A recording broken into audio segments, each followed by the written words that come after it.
Hello everybody, welcome back to the Montessori Monster.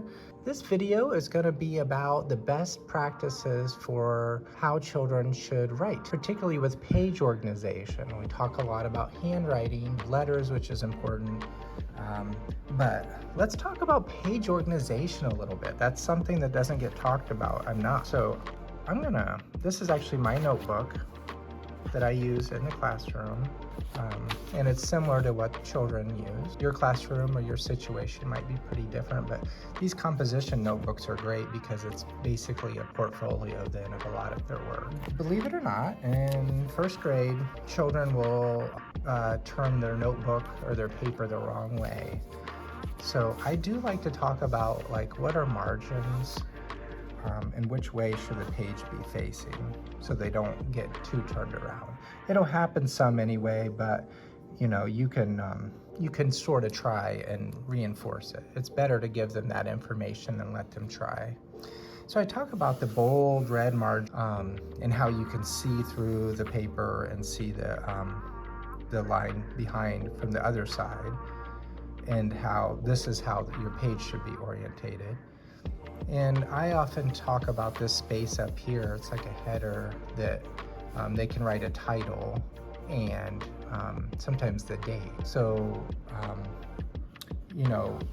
they don't always even think to do that, to title things, but of course work can be seen and checked and tracked a little bit better if it's labeled well.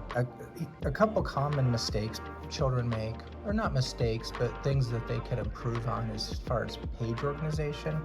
A lot of children will write like this. I'm just gonna scribble. They'll write, and then the next line, and then the next line. And you notice that their writing kind of has this waterfall effect. They keep moving closer and closer to the middle of the page. Or sometimes they don't even go all the way to the right margin.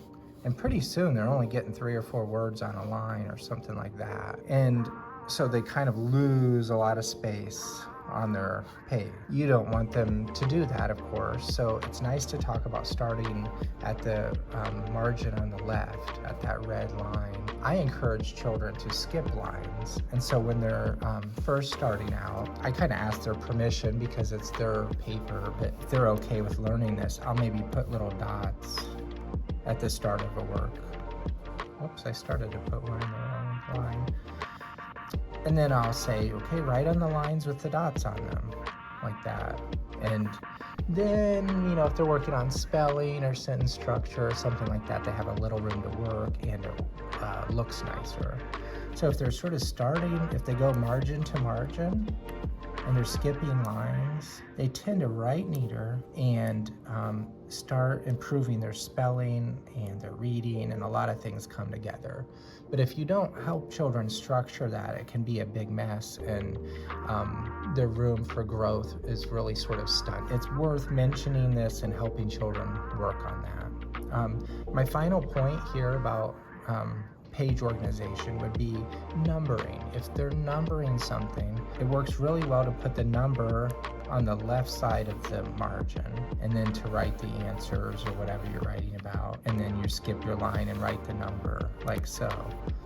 It doesn't have to be that way, but I've found over my years of experience that really helps them stay on task, not to skip numbers, and stay pretty organized too. So those are a couple hints that could really help a child do well in elementary school. A kindergartner probably isn't going to worry about these things, but maybe. But more in first grade, you want to start at least introducing these things, and then by second and third grade, you want to start expecting that from children more and more as they're ready for it. And like I said, it's just a little basic page organization that many teachers and parents never even talk to their child about.